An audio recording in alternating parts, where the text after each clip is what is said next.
Okay, well, I think we're live, aren't we, Bora? Well, let me take just a moment to welcome all of you who are joining us online for this exciting Tower Center program this evening. I know you're eager to hear from our speaker. I just want to thank Bora for getting everything organized. She's going to step off in just a few minutes.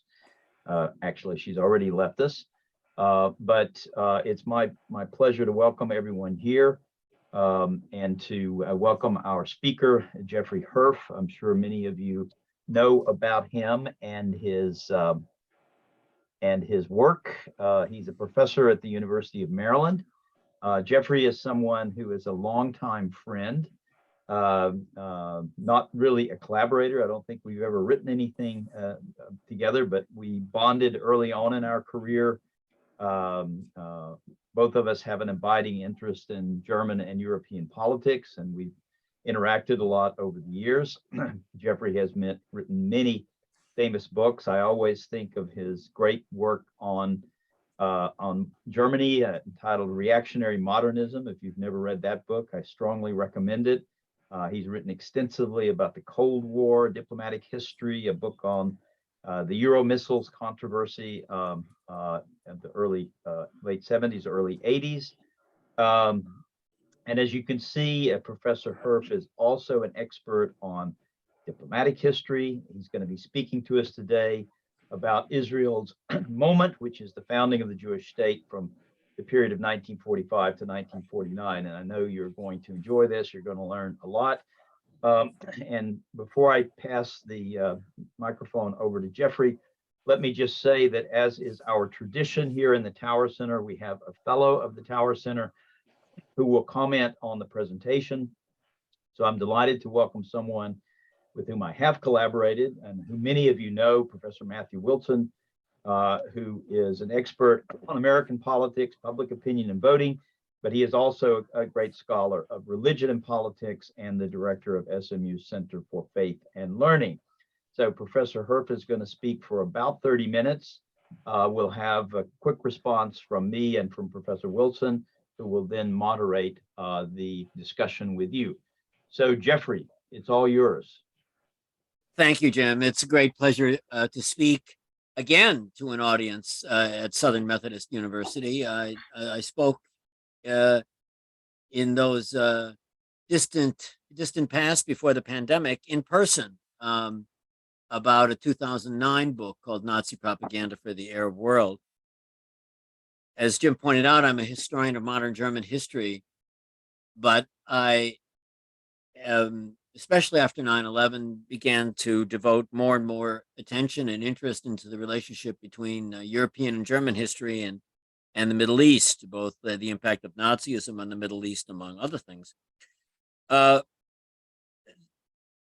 In the spring, Cambridge University Press published my book, Israel's Moment, International Support for and Opposition to Establishing the Jewish State, 1945 to 49. It's been widely reviewed here and now in Britain and Europe and Israel. It's a book that I will summarize just some high points that reminds us of how different the past is from the present. And when people think about the establishment of the State of Israel, there's a tendency to project the political alignments of the present into the past. And the single most important projection of the present into the past, one that influenced world politics during the Cold War and then has had a profound impact on the academy in Europe and in the United States, is the falsehood that American imperialism and British imperialism had something to do with the establishment of the State of Israel.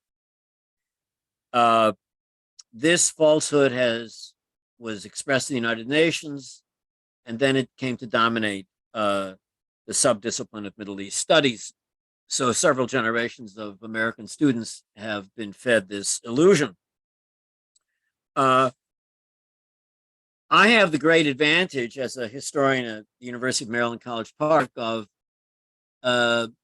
having an office that's 1 mile away from the National Archives of the United States. in College Park. And those archives, which have been in the newspapers so much in recent weeks, have the files of the United States State Department, the Department of Justice, the Pentagon, the Central Intelligence Agency, the executive branch files. And so while other historians have to get on a plane or train and pay hotel costs, I can go there, at least before the pandemic, much more easily. And so the book draws on research in those files and the files of the United Nations, in public affairs, and some interesting work in France, which I've spoken about with Jim, who has done such fine work on French politics. So here are the bottom line of this, the main conclusions of a 500-page. First, yes, President Harry Truman was decisive for the establishment of the State of Israel, for supporting the partition resolution of November 1947, which envisaged a Jewish state and a state of the Palestine Arabs in what had been British Mandate Palestine. And then the president was the first to recognize the State of Israel when it was established in May of 1914. And there is a certain understandable romance in American history around Truman and Israel, which is justified. But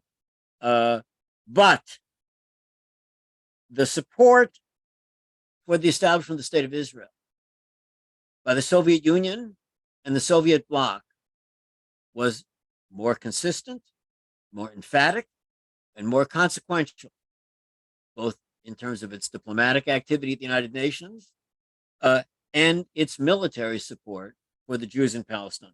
More consequential, more consistent, more emphatic than was that of the British Foreign Office and the United States State Department, both of which were equally emphatic, consequential, and consistent in their opposition to the establishment of the State of Israel.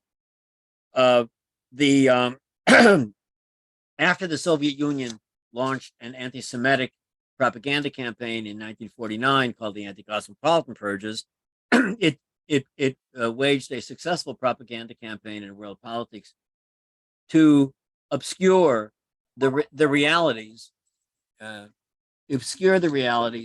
Soviet support for Zionism in the late 1940s. Many students today, and perhaps some faculty, are unaware of the era of Soviet Zionism and its consequences. Excuse me.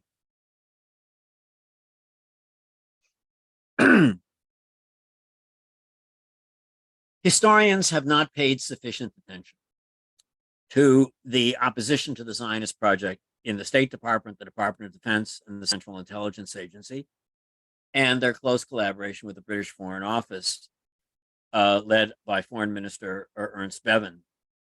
The opposition to the establishment of the State of Israel was not only a product of the famous Arabist diplomats at the top of the of the national security establishment, but it was shared by Secretary of State George Marshall, by Undersecretary of State Robert Lovett, and by the most famous diplomat in American 20th century diplomatic history, George Kennan. The opposition to the establishment of the State of Israel is also a Texas story. It's a story at the center of which is an American diplomat named William Eddy, who was a key figure in the Arab American Oil Corporation, Aramco. More about Eddy in a little while. The opposition by the British diplomats and military leaders and their American counterparts to the establishment of a Jewish state in Palestine rested on two fundamental assumptions. First, they were convinced, and their close contact with Arab leaders was key to this conviction, that the establishment of the Jewish state in Palestine would infuriate the Arab states so greatly that they would make it impossible for the United States and then for Western Europe to gain access to Arab oil. And this in a period when Secretary of State Marshall and Truman were launching the Cold War, and equally important, the Marshall Plan and the attempt to bring about the economic revival of Eastern Europe. The establishment of the State of Israel, in their view, would be a blow to Western economic interests. The establishment of the State of Israel met with their opposition for a second reason, and that is the association of the Zionist project with communism. In their view, the Soviet Union's support for the two-state solution in the United Nations and Stalin's surprising decision to make that decision was evidence of the fact that the Soviet Union was attempting to use the Zionist project as a Trojan horse or a vehicle or instrument or a tool, whichever term you prefer, to advance Soviet interests in the Middle East. The anti-communist argument in the spring of 1947 and the summer and fall, the key months, was an anti-Zionist argument. The institutions, in other words, that in the political language of world politics of the last 70 years or last 100 years, really, the institutions that leftists called imperialism or imperialists, the State Department, Pentagon, British Foreign Office, the imperialists in that sense of 1947-48 were anti-Zionists. The support for the State of Israel, however, was not only or even primarily or most important something that came from the Soviet Union. It was a cause célèbre in American politics. And that support extended into the Republican Party, a very different party than the one that exists today. But even the former isolationist, Senator Robert Taft, had changed his colors somewhat and joined forces with the line of the New Deal in the American Senate, Robert Wagner, to support the Zionist project.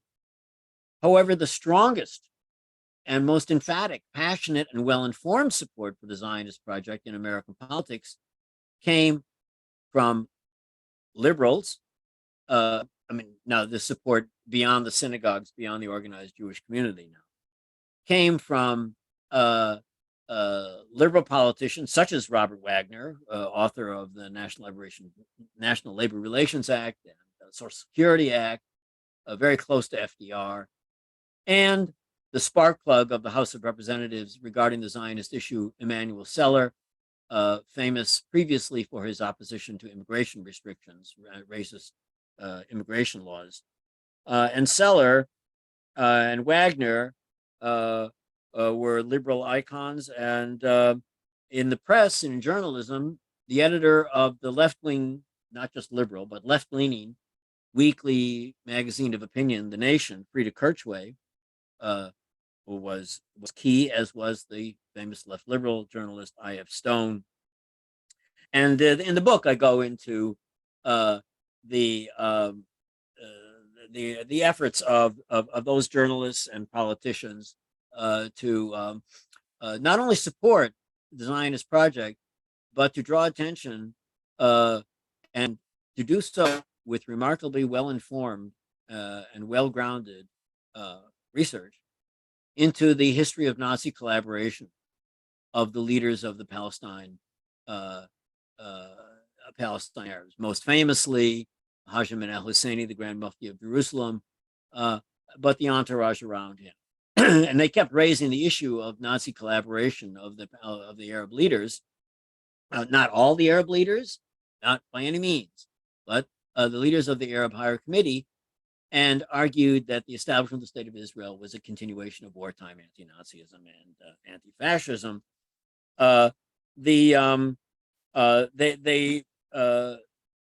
The weakness of Jewish, quote, power in American politics was on display in 1945, 46, 47. There were many efforts to encourage Robert Jackson and Telford Taylor in Nuremberg to bring, quote, the Mufti to a trial to indict him for his wartime propaganda activities, but nothing came of that.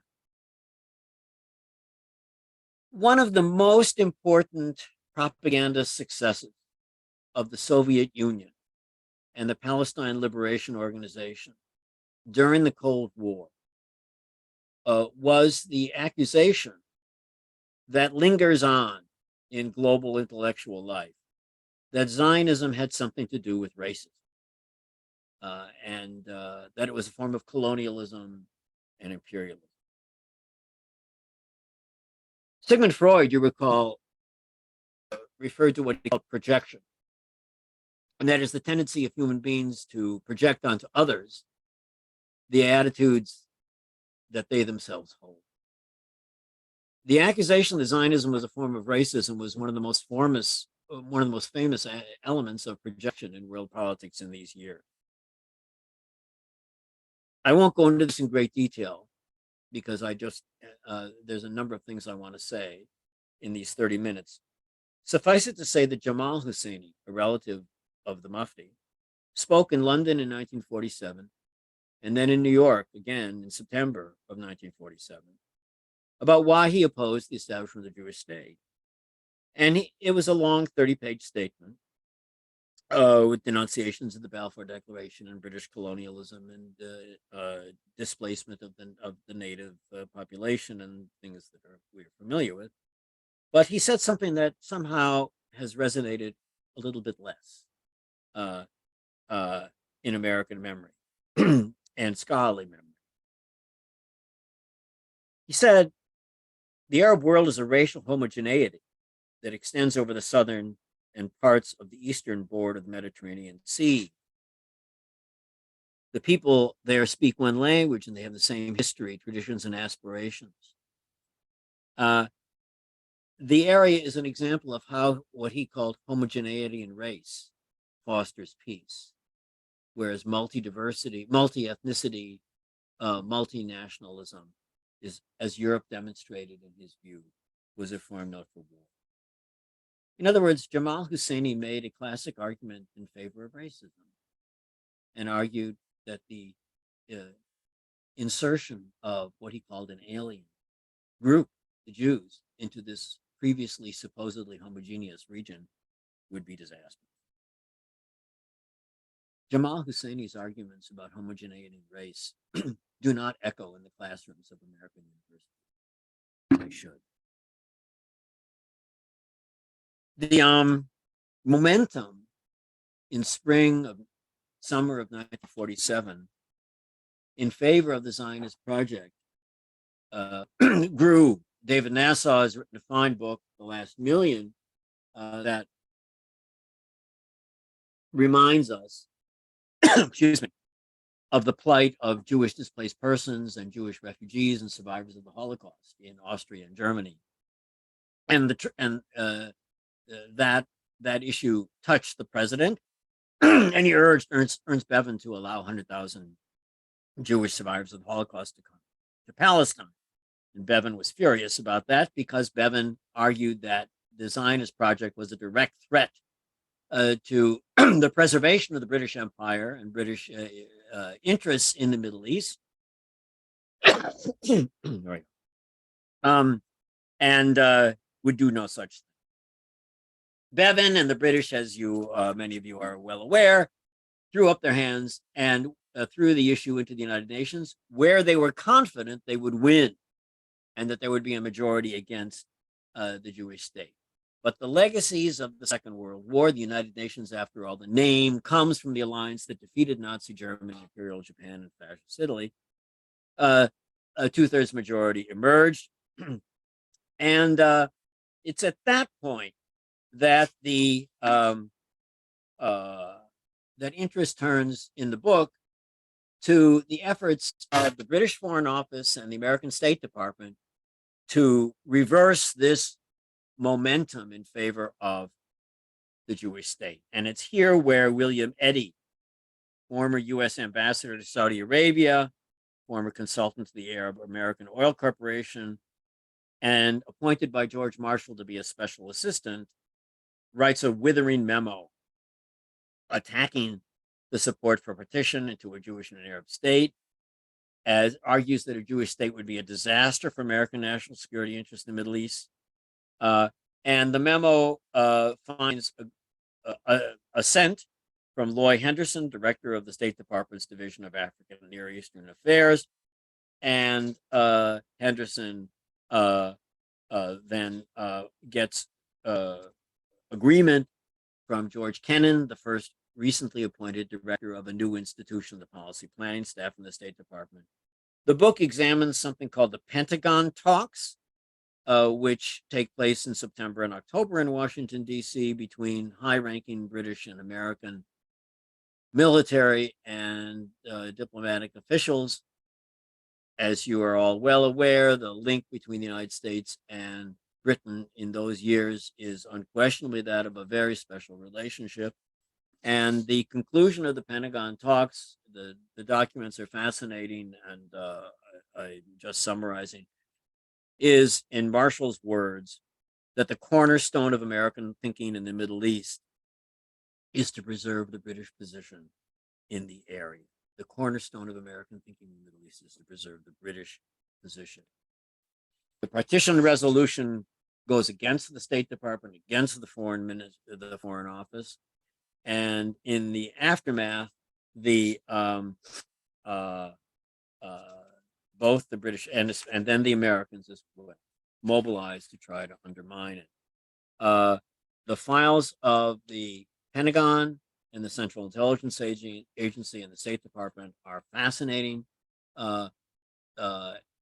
filled with rather sophisticated and emphatic arguments that elaborate on the two basic points that I made about oil and communism. This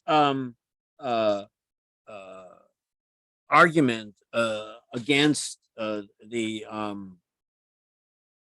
the Zionist project would not have been that important if it had been only Eddy or Henderson, the Arabists, the oil people. What was crucial was that the most famous person in the United States, the person with the greatest prestige, second only to the president, former five-star general George Marshall, Secretary of State George Marshall, and the most brilliant and most famous diplomat in the State Department, George F. Kennan, that the two of them beginning in 1947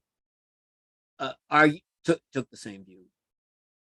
Kennan did so in several memos of January and February of 1948, in which, with his customary eloquence and intellectual willingness to follow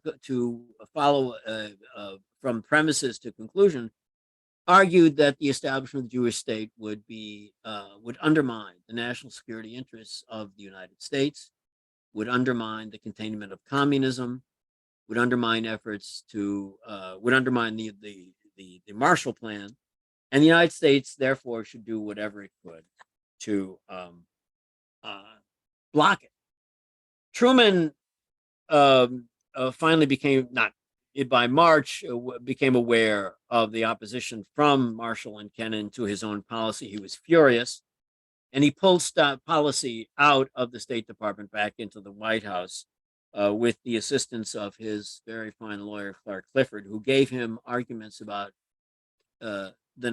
about Israel being an asset rather than a hindrance to American national security. But the State Department succeeded in initiating an embargo on arms to the Middle East. First, it was an American and British embargo, and then it became a United Nations embargo. The diplomatic battles in the United Nations Security Council are fascinating. And though I'm speaking to faculty and graduate students, undergraduates, the United Nations documents in the General Assembly are online. All of you at your computer have access to them. And many of the Security Council debates are also online. And probably Dallas has a UN depository, either at SMU or another university, and the depository will have microfiche of the Security Council. these are fascinating documents, often overlooked, perhaps because people think they're so, relatively easy to get access to. But what happens in the summer of 1948 is with the war on now that began in December of 1947 and then escalated after the Arab invasion of May of 48. What happens is that the British and the Americans, with the cover of a Swedish diplomat named Folk Bernadotte, propose a plan for peace that would amputate the Negev desert from the state of Israel. And the debates of summer 1948 juxtapose, on the one hand, Andrei Gromyko from the Soviet Union, Vasyl Tarasenko, the Ukrainian SSR representative, who then was on the Security Council on the rotating chair, against Warren Austin from the United States and Alexander Cadogan from the Great Britain. And there you see Gromyko and Tarasenko making arguments that are basically the same as the arguments of Israeli Foreign Minister Moshe Shertok, later Moshe Sherrod, and UN Representative Abba Eban. It's quite striking. Now, the more that the Soviet Union kept making arguments that were being made by the Zionist leadership, the more the world of the State Department and the British office was confirmed in its view that the Zionist project was one that was going to undermine Western interests. I end with an anecdote.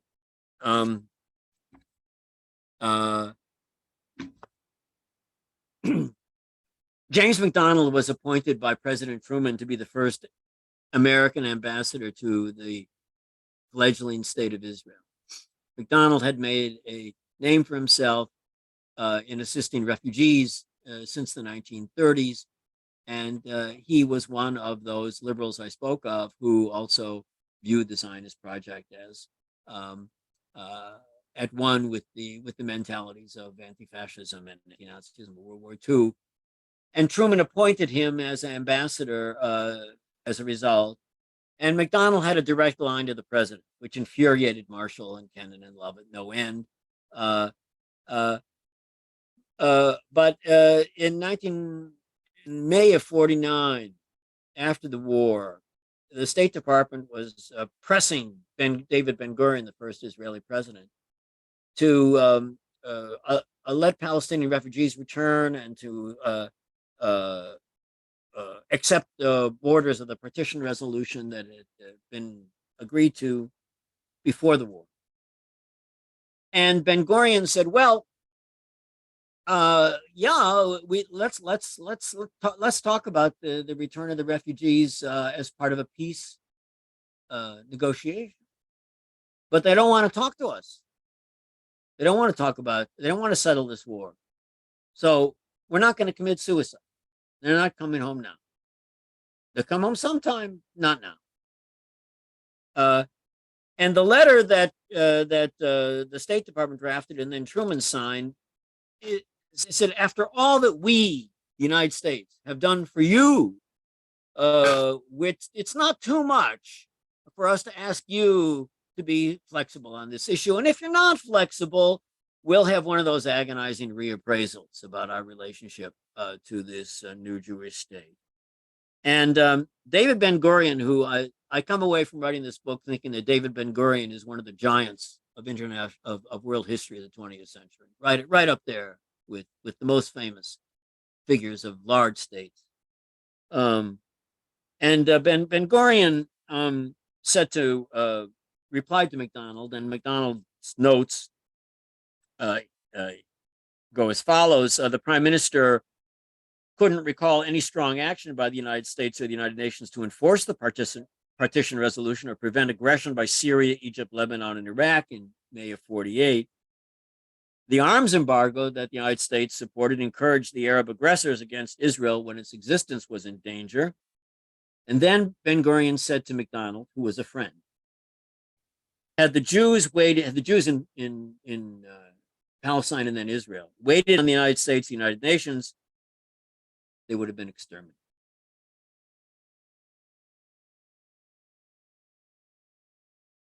Ben-Gurion expressed gratitude for everything that Truman had done. But he concluded,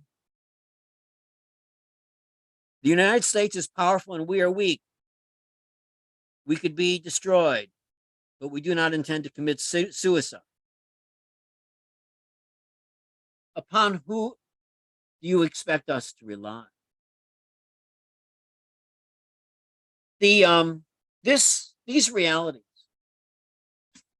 of consequential American opposition, Soviet bloc support, the arms that the Jews needed, they either produced for themselves or they came from Stalinist Czechoslovakia. These realities were all very, very famous. And they were known by our grandparents, by anybody involved and interested in these issues in the late 1940s. But over the decades, they became forgotten. And Israel's moment is my effort, and it's not the only book that does that. But I think at this point in English language scholarship, I think it's the most extensive examination and documentation of the opposition to the establishment of the State of Israel among some quarters, and the unexpected support in others. So I hope I haven't gone on too long and left time for questions and comments. Jeffrey, you are spot on. You're just right on the hour here. You started about 6:33 and it's 5:33 and 6:02 now. So you spoke for about 29 minutes, which is very admirable and disciplined on your part. And I know I wish I could see the audience and we were able to interact directly with the audience, because I know there are going to be lots and lots of questions. You taught us some things that maybe perhaps we didn't know about this period of history. I was going to kick it off with just a couple of questions for you. Then I'm going to turn it over to my colleague, Professor Wilson, so we can have a little bit of a three-way conversation here. That may take us 5 minutes. But while we're doing that, I want to encourage everybody out there to get into the Q&A, I think we want to do this through the Q&A section. And Professor Wilson and I will monitor that and select some questions for you from the audience. My questions, as a scholar of international relations and a teacher of international relations, I mean, you really are looking at what's going on in a kind of great power politics moment here. At the end of the Second World War. And we know that the great powers are the victorious powers. You've talked about the three most important ones, the US, Britain, and the Soviet Union. But I'm absolutely intrigued by what you say about the Soviets' initial strong support for the creation of Israel. And I would like for you to elaborate a little bit more on that. And I want you to tell us, you didn't seem to really answer, why did the Soviets switch gears? Why did they change? Why did they eventually back away from supporting the State of Israel or the creation of the State of Israel? And I'm curious to know if there was any kind of Jewish voice or Jewish lobby, in Russia or the Soviet Union. I mean, you still have a large Jewish population in Russia, and many of the Russian Jews who will languish under Soviet authority, they will eventually end up immigrating to the State of Israel. Likewise, looking at the other great powers here, Britain and the United States, I'm intrigued by your point about Ernie Bevan and others seeing the creation of the State of Israel as a threat to the British Empire. The Irgun, if I recall, did blow up the King David Hotel, so there was some bad blood between Britain and that's an understatement. And those who were fighting for the creation of the State of Israel. And I would like to hear you say more about Truman. Why was Truman such a strong supporter of the creation of the State of Israel?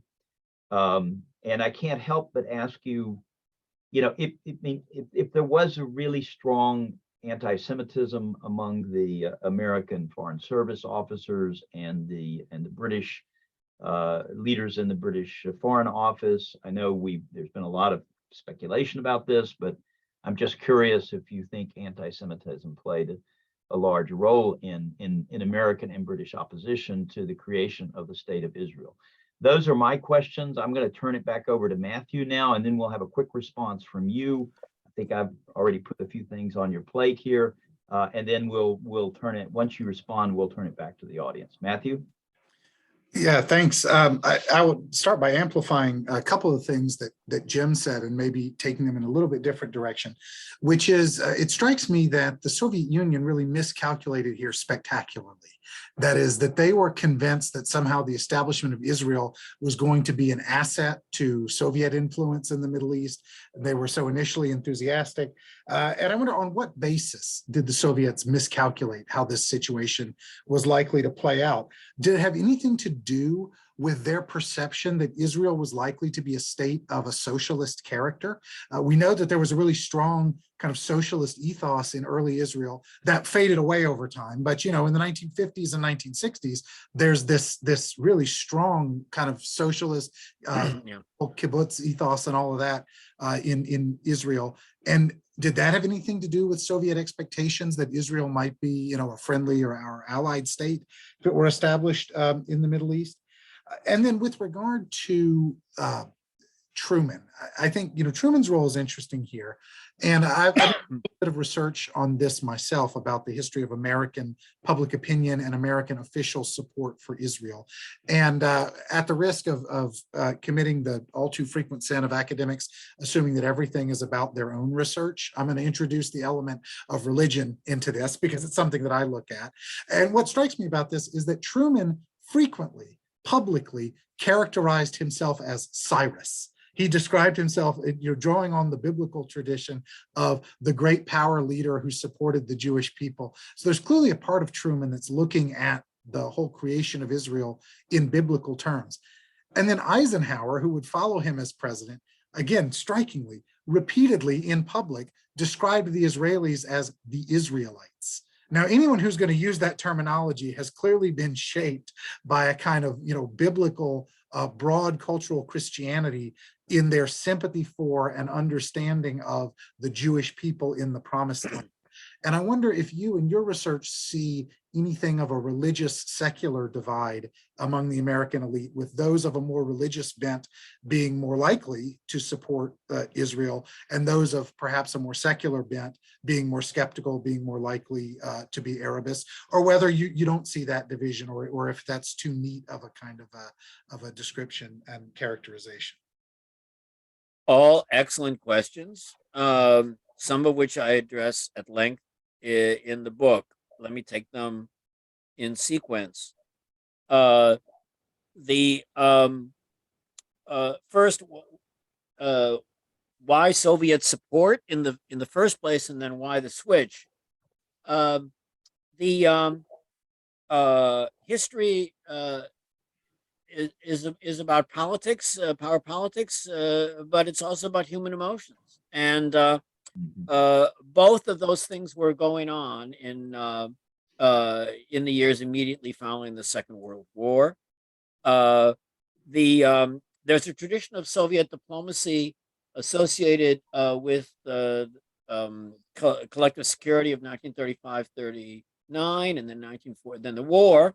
In a way, Soviet diplomacy from 1941 until 1949 is part of this tradition associated with Maxim Litvinov and Ivan Maisky and then Gromyko as well,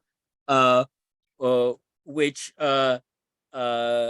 ultimately clashed with the Cold War. But it just the Nazis had waged a war against Jewish Bolshevism, and so what it just seemed perfectly logical that there would be Jews who would be sympathetic to the Soviet Union, and that some people in the Soviet government would be sympathetic to them. this was a diplomatic campaign, and Stalin no doubt sent many agents in the refugee stream. The first Israeli election in the spring of in the fall of 1949 led the Israeli Communist Party to receive something like 2 or 3% of the vote. So it wasn't socialism or the kibbutz that entranced Stalin. He for from the for any good communist, the kibbutzim and the socialists were a bourgeois deviation from revolutionary principles. But it was then that Stalin understood that he had miscalculated. Not a great deal had been lost. Uh, uh, Both the Soviet Union and the British Foreign Office and the American intelligence community viewed the Arab governments and the Arab societies and cultures, because they were so traditional and so deeply religious, that they were not immune to communism. And that the Soviets too thought that the Arabs were just a bad bet. They were not going to make progress there. And the British and the Americans thought the Jews were more modern. They understood something about socialism and Marxism, and the Jews might be more. I think Matthew spoke about miscalculations.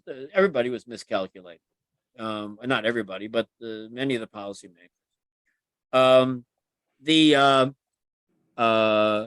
On Ernst Bevin, I'm speaking to an audience in Texas. Read the work of William Roger Lewis at the University of Texas. He's the man.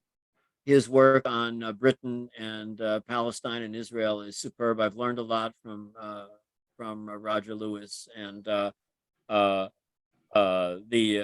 and his attention to the work of the British politician Richard Crossman, who opposed Bevin's policies. Why did Truman support this? Well, one, he had a good lawyer. Clark Clifford said, "Mr. President, the Arab oil producers need to have somebody who's going to buy their oil. They're not going to make any money if the oil stays in the ground. And now, in the late 40s, the only people who are going to buy their oil are in Western Europe and the United States and a few other more well-developed economies. So their threats of boycotting us are hollow. Call their bluff."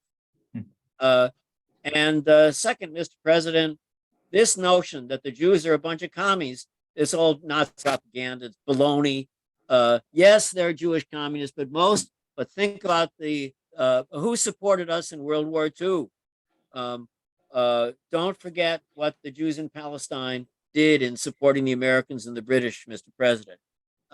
Israel is going to be on our side. Israel, they're Democrats. They're not in favor of dictatorship. And Clifford made these arguments as well. But Matthew's point hits the nail on the head. Truman was a deeply religious figure, and Matthew, I don't know if historians have thought about Truman and Winston Churchill and Franklin Roosevelt as constituting a chapter in the history of Anglo-American Protestantism, but none of them wore their religion on their sleeve. That they did not remind everybody of how deeply pious they were, but they did view Judaism as the precursor of Christianity in a positive way.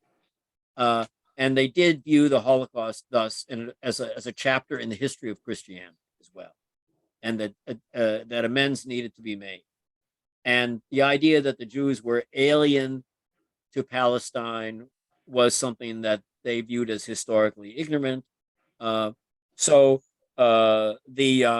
Certainly, yes. I mean, the religious arguments that you refer to are crucial.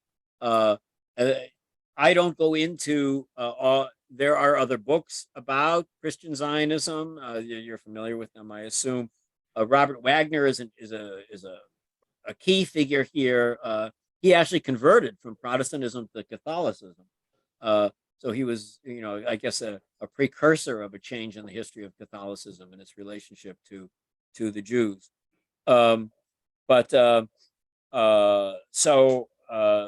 I don't go into in great detail these religious dimensions. Finally, the anti-Semitism question.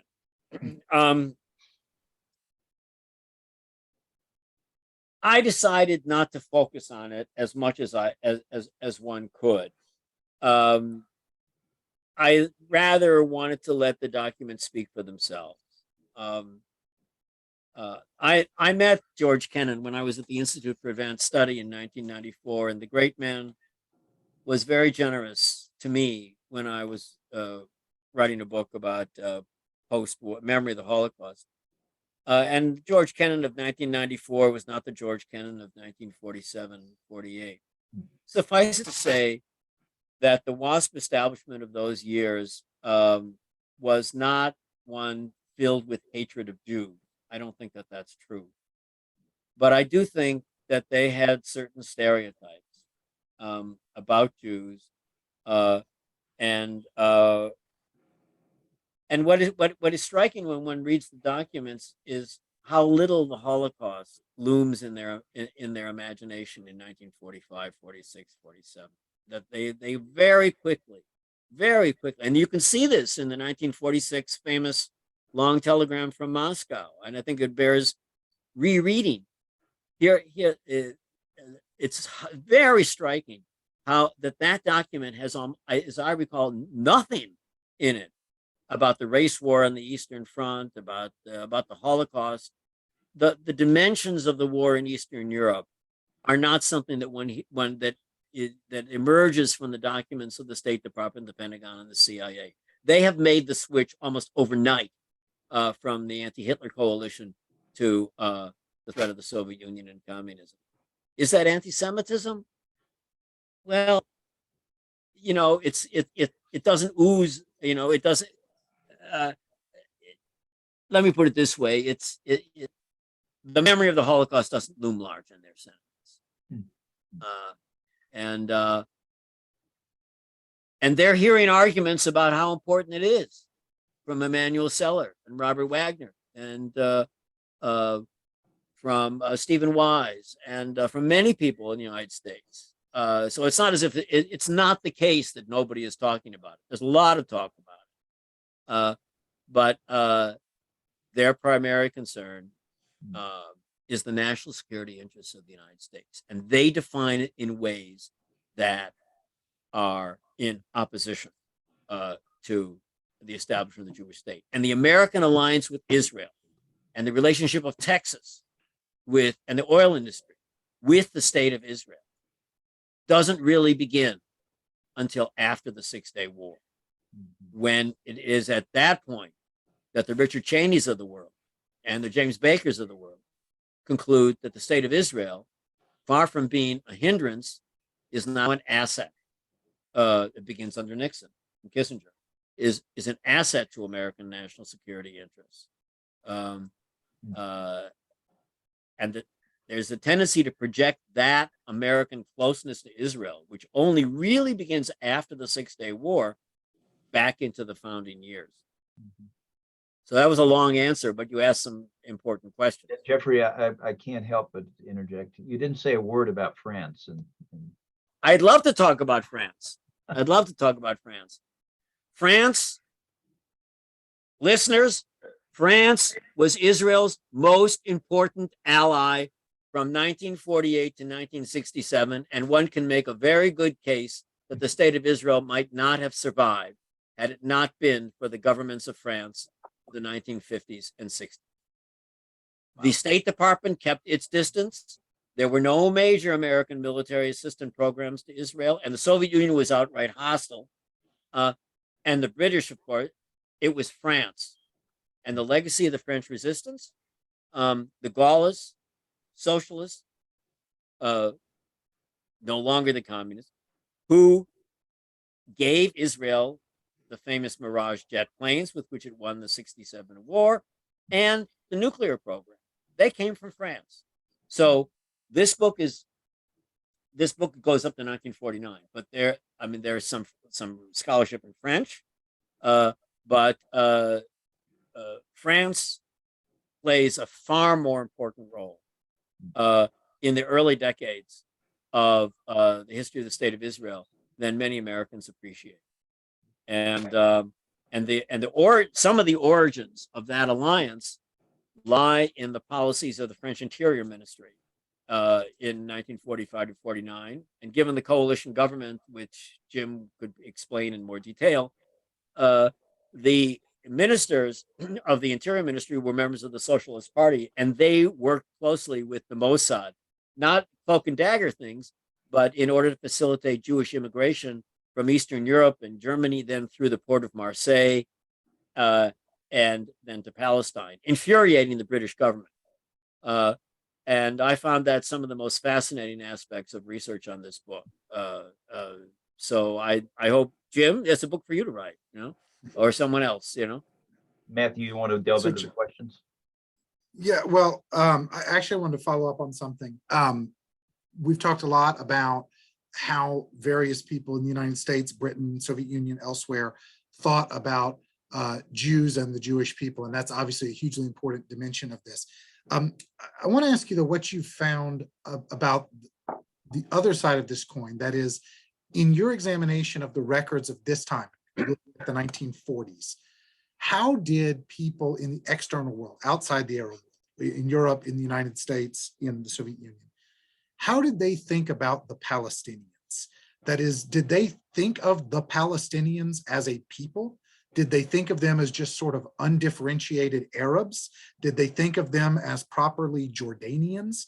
What was their conception of who these Arab people were that were living in and around the state of Israel?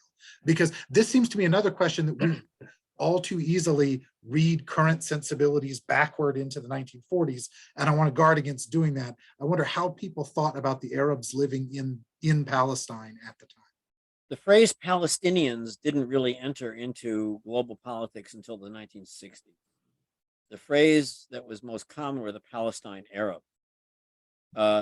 And in American politics, in American journalism, the debates in the United Nations were conducted by the Arab Higher Committee, and the Arab Higher Committee received the right to represent the Palestine Arabs. So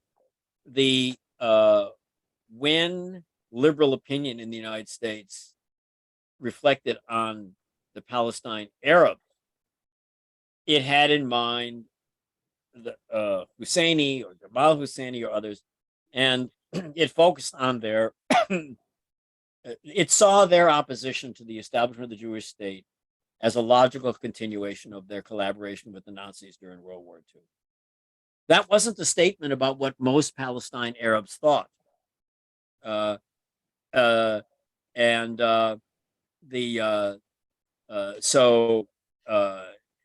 was a statement about what their leaders represented and had represented, what they had done.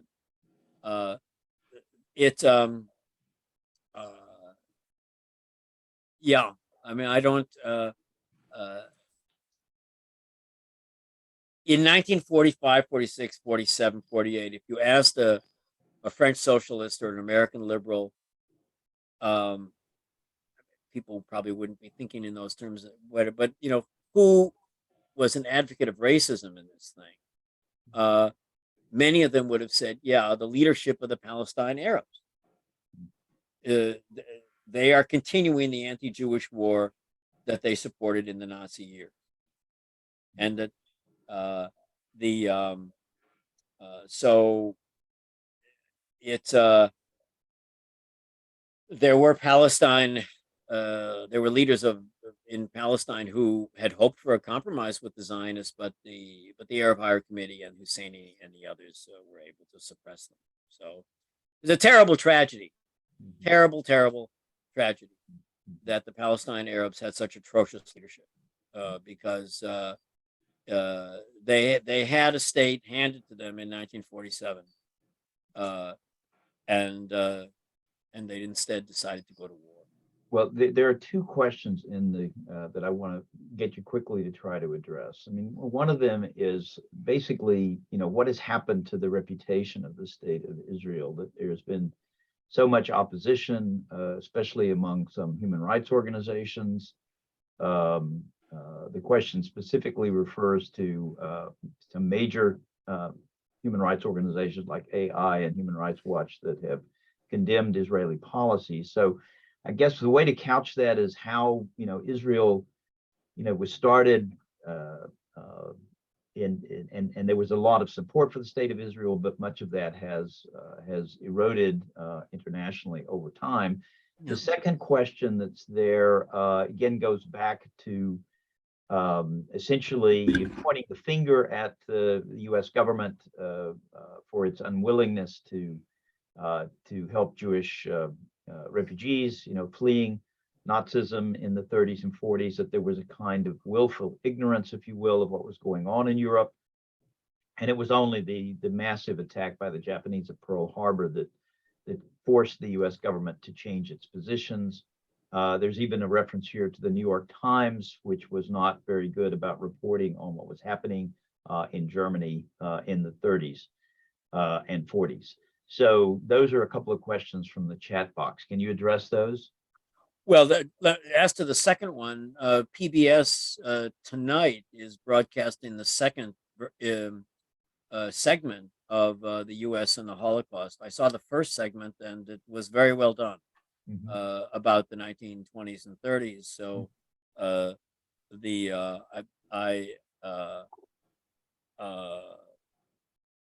State Department was the policy of the State Department that I described just now, in a way, are a continuation of some of the themes that took place during the Holocaust. The question: why the erosion of the state of Israel? Well, that would be a long. It would take a long time. I'm not going to go into the Amnesty International report. The anti-Semitism from its origins to the present is telling lies about the Jew, and in world politics in recent decades, that amounts to telling lies about Israel. And Israel is not perfect. It does many things, but the obsession with Israel at the United Nations and in these quote human rights organizations is a disgrace. The question instead should be, why is it that so many people who regard themselves as liberals and insist that they're liberals or progressives or leftists, and tell us again and again how liberal and progressive and they are, and how they're opposed to every sin of reaction. Why is it that these organizations and others pay no significant attention at all to the fact that there are organizations such as Hamas or the government of Iran or Hezbollah that are blatantly and openly anti-Semitic, phobic, anti-democratic, yet they don't write long reports about that. And the Israel's moment addresses just one of the misconceptions about how this state came to be. And a historian can only do so much. But I think the questioner, or the question about Israel's good name should